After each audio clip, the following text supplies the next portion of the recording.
Šodien, mūsu likumiskās atjaunošanās laikā, mēs skaidri apzināmies, ka tie ir nešķirami jēdzieni - Lielā oktobra socialistiskā revolūcija un Latvijas brīvība, un es pat teiktu, arī Latvijas dzīvība.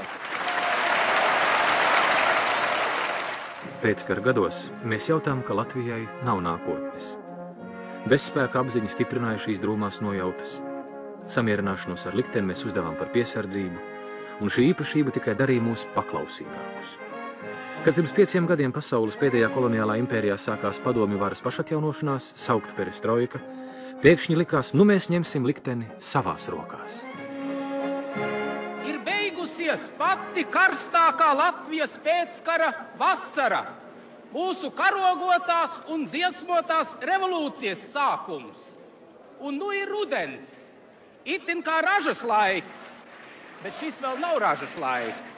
Drīzāk tas ir vēju un lietavu laiks, guvumu un varbūt arī zaudējumu laiks. Bet ja cilvēki dara tikai to, kas atļauts, iznāk ļoti švaka tautas atmoda un brīvības cīņas nepavisam ne.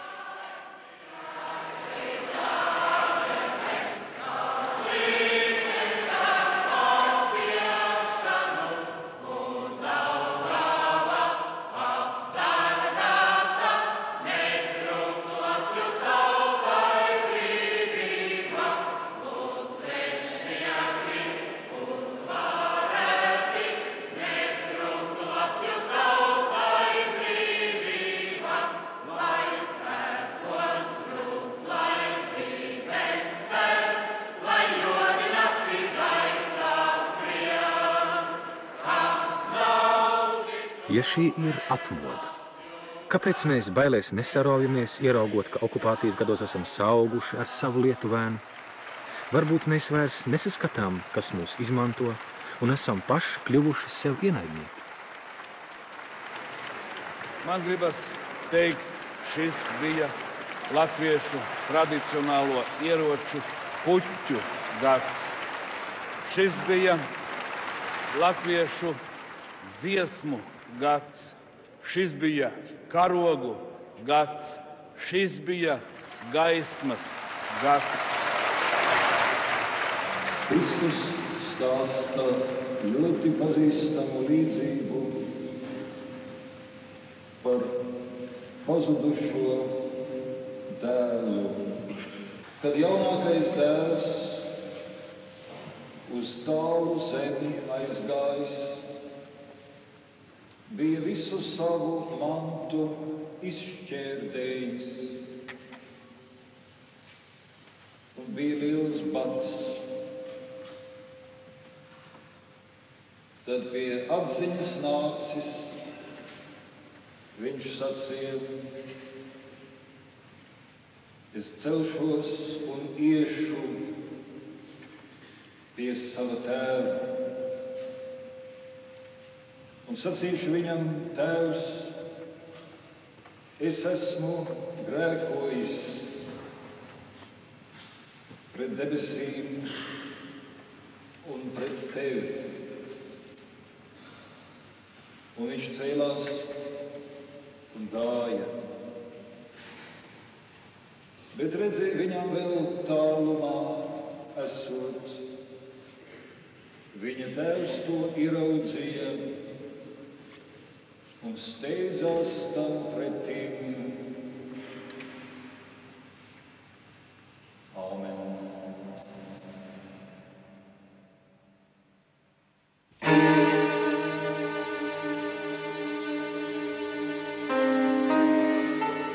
Mūsu aizrautīgo naivumu varēja paredzēt ļoti viegli. Mums bija iestāstījuši, ka ik katrs par sevi mēs neesam nekas, ka vienīgi pūlī masās cilvēki iegūst vērtību. Vadoņu neizteiksmīgās sejas mainījās, režīms palika, un mūsu vājuma apziņa tāpat.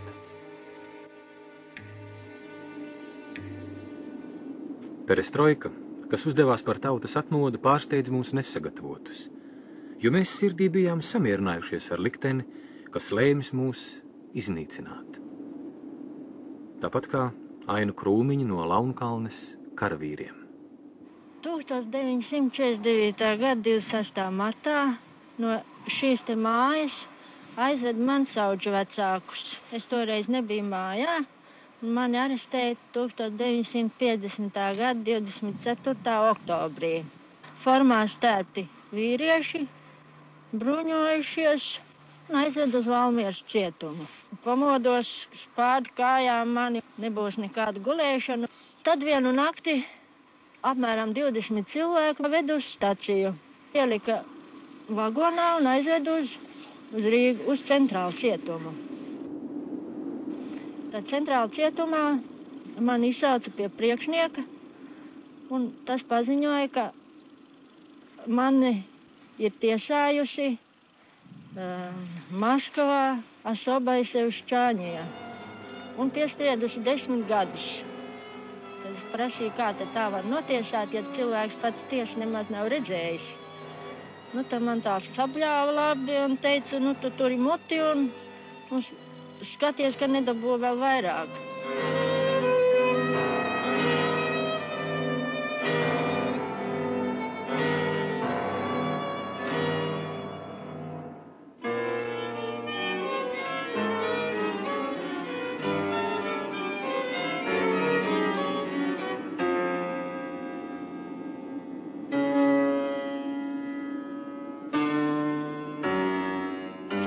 Kad esam pulcējušies Latvijas Republikas pirmā prezidenta Jāņa Čakstes 130. dzimšanas dienas piemiņas brīdī, lai ieklausamies, ko mums saka Dieva vārds no Vecās derības Salamana pamācību grāmatas 29. nodaļas 4. panta.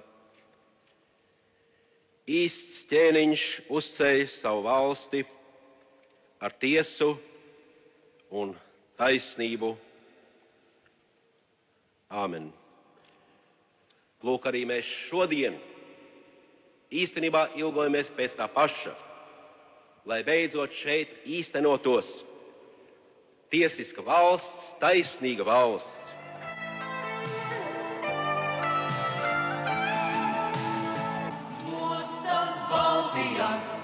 Atmostas Baltijā, Lietuvā, Latvijā, Igaunijā. Cerot, ka pasaule mūs sapratīs un mūsu vietā izcīnīs mums brīvību, mēs visādi centāmies apliecināt savas brīvības alkas.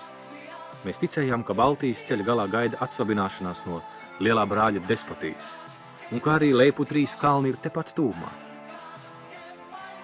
Liktenis izrādījās lēmis mūs atstāt gan tālāk no Leiputrijas, toties pavisam iekšā despotijā. Un tā mēs joprojām neesam vienīgie, kas izmanto Baltijas ceļus.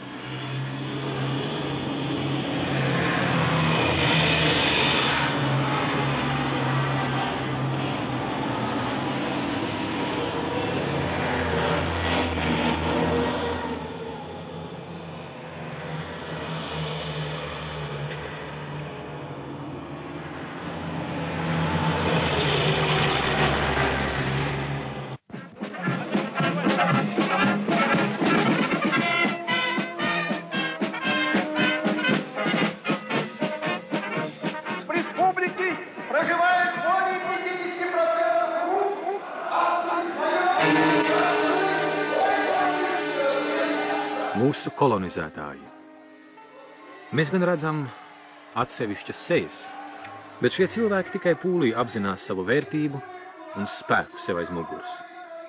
Kolonizatori ir mūsu spoguļattēls un mūsu lietuvēns, ar ko sākam saukt, pārņemt viņu tikumus, valodu, dzīvesveidu, viņu melus.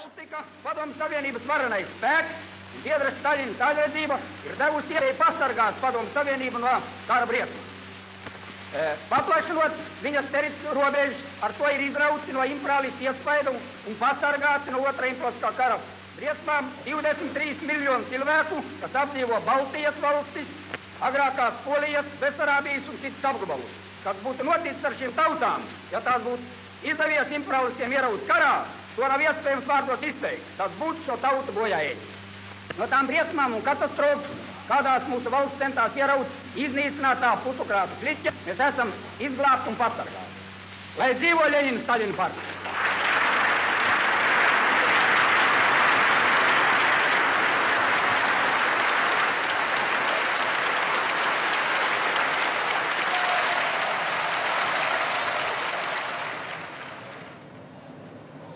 Latvijas pilsonis leitnants Friedrichs Kārkliņš sava zemes pilsonību zaudēja dažos mirkļos. 1941. gadā apmēram oktobra mēnesī mani izsauca Nariļskā uz pratināšanu. Un tur man rakstīja, kad es esmu padomu pilsonis. Es protestēju. Es neesmu padomu pilsonis, es esmu latvietis no Latvijas, no Rīgas. Tad pratinātājs uztraucās, kā tas tā var būt. Es teicu ļoti vienkārši, man nav jūsu dokumenti. Mums vajadzēja pases nomainīt alfabētiskā kārtībā, bet mani noarestēja pirms pases maiņas, vēl nebiju padomu pilsonis. Nu, tad viņš piekrita, izbrīnējās, ka tad faktiski tā neesmu tas pilsonis. Bet tad viņš man jautāja, vai es vēlos būt. Es sacīju, ja tā apietās ar cilvēkiem, nekāda vēlēšanās nevar būt, lai būtu padomu pilsonis. Tad viņš paņēma kaut kādu asu priekšmetu un man iesita 3 reizes. Vai šī vietā, šite, man bija pilla muta ar asinim, nokritu, man izvilka ārā apsaldēja, ārā bija -40, kad ieveda atpakaļ, nosēdināja un man pasacīja. Gavari pat česnamu, nitki nahuj nematai, подпиши. Ja подписал un ceļojums pavisam Krievijas nometnēm 17 gadi. Bez brīvas padomju savienības, bez neatkarīgas, savu valstiskumu neieguvušas demokrātiskas Krievijas nebūs brīvas pasaules. Patvaļas robežas vēl ir vaļā. No šīs patvaļas esam atkarīgi mēs visi, arī rietumi un citi pasaules reģioni. Pašreizējā augstākā padome arī iemieso mūsu labas gribas mēģinājumu, kad mēs līdz ar kolonizatoriem Latvijā pēc okupācijas likumiem to ievēlējām. Šī impērijas varas struktūra saņem mūsu svētību uzsūt gandrīz visus kaut cik ievērojamos tās agrākos pretiniekus. Visas solītās brīvības cīņas izvirta runās, jo stāvokļa noteicēji joprojām sēd Maskavā, nevis Rīgā.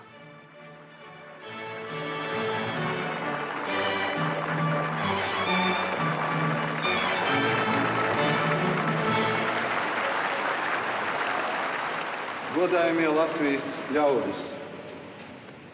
Vecākā vēsture ir atziņa, ka nekaro jau tauta pret tautu, bet karo to varenie, kas bruņotas sadursmi izvēlējušies par līdzekli savas politikas turpinājumā ar spēku paņēmieniem. Šajā gadījumā tautai nav izvēles, tā jāceļ ierocis un jāsūta savi dēli pildīt vadoņu pavēles. Var salīdzināt, cik asiņaini bija totalitārie režīmi, kā hitleriskā Vācijā, tā staļiniskā padomu savienībā. Dieva priekšā visi mirušie ir vienādi. Un vienādi sāp katrai mātei dēla piemiņa. Tie ziedi, kurus noliksim Otrā pasaules kara bojā gājušiem, ir arī atgādinājums, lai arī mums dzīvajiem iet savstarpējas cieņas un sapratnes ceļu, un lai Dievs mums palīdz pārvarēt mūsu neticību un bailes.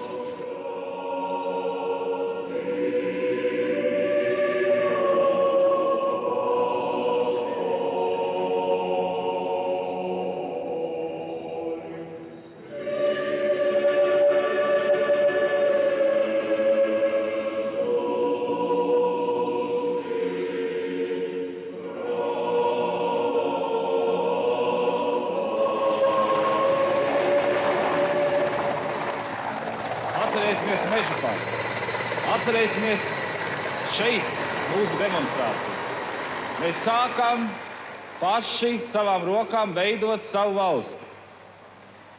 Mēs sākām paši lemt sev likumus Latvijā. Mēs sākām paši noteikt to, kādas attiecības uzturēsim mēs ar saviem kaimiņiem. Un tieši tad, kad mēs sākam iet šo ceļu, mums grib uzspiest ko citu. Mūs grib atgriezt atpakaļ tur, kur mūs patiesībā atgriezt nekad vairs nevar.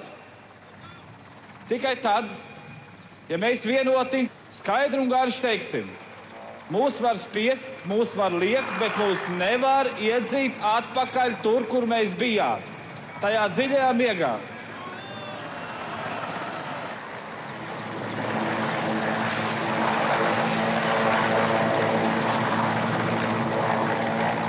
Viljams Safairs bija rakstījis vienā savā esejā, laikrakstā New York Times: brīvību nevar izkarot pazemīgi lūdzot tirāniem, brīvību nevar izkarot ar kompromisiem. Diemžēl dzīves bēdīgā īstenība ir tāda, ka brīvību var izcīnīt tikai uz barikādēm, brīvību var izcīnīt ar cīņu. Un tad viņš noslēdz savu rakstu ar Jeffersona citātu, ko viņš teica 1787. gadā. Diemžēl traģiskā dzīves patiesība ir tāda, ka brīvības koks ik pa laiku ir jāapslaka ar asinīm, ar tirānu un ar patriotu asinīm. Un to 1991. gadā ir pierādījis arī Mihails Gorbačovs, ka šī patiesība nav novecojusi. Но сейчас, как никогда ранее, мы ощущаем глубокий смысл слов, ставших крылатыми. Революция продолжается. Я думаю, что вам повезло. С таким секретарем можно работать. И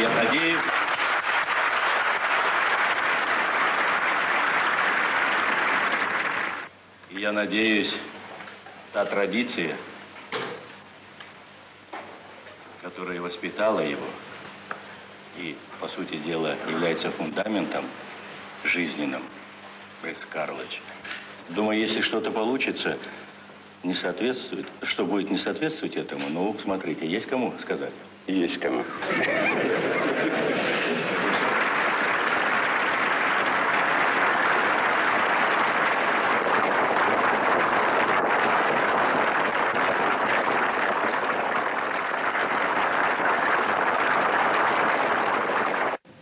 Mēs lūdzam Tavu svētību, ļauj Taviem vārdiem uz mums plūst, uzrunā, atjauno, stiprini un pārveido mūs Tavā gaismā un Tavā patiesībā. Klausi un uzklausi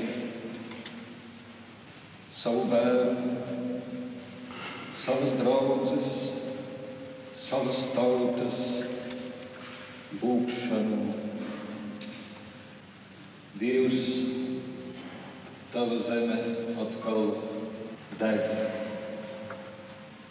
Āmen.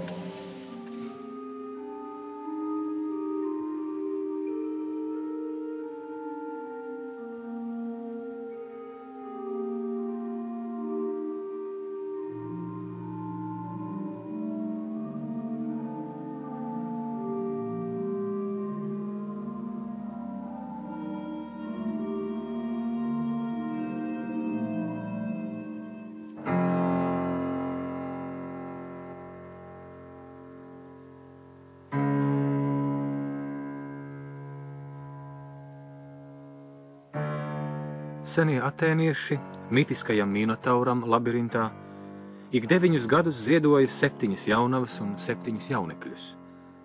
Ir aprēķināts, ka mūsu apspiedēju vara 50 gados iznīcinājusi pāri par 130 000 Latvijas pilsoņu. Tas ir 7 ikdienas.